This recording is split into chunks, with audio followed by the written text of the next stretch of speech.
ગુજરાત રાજ્યના રાજકીય વાતાવરણમાં મોટો ફેરફાર થયો છે. અમદાવાદ શહેરની એલિસ બ્રિજ વિધાનસભા ક્ષેત્રના ભારતીય જનતા પાર્ટીના પ્રખ્યાત યુવા આગેવાન અનિલ ડફડા આજરોજ 100થી વધુ કાર્યકર્તાઓની સાથે આમ આદમી પાર્ટીમાં વિધિવત રીતે જોડાયા છે. તો આ ઘટના ભાજપને મોટો ઝટકો માનવામાં આવી રહી છે.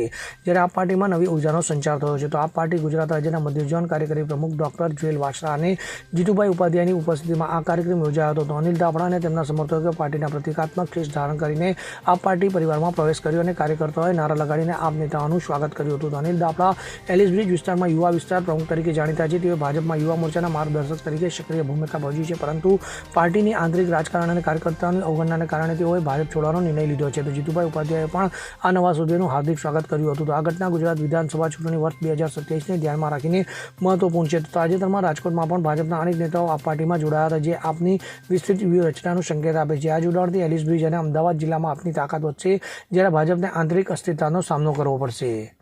Bureau report CN24 news. હવે જુઓ દેશ દુનિયાની તમામ ખબરો તમારી આંગળીના ટેરવે. ઉઠાવો મોબાઈલ અને Google Play Store પરથી ડાઉનલોડ કરો અમારી CN24 ન્યૂઝ મોબાઈલ એપ.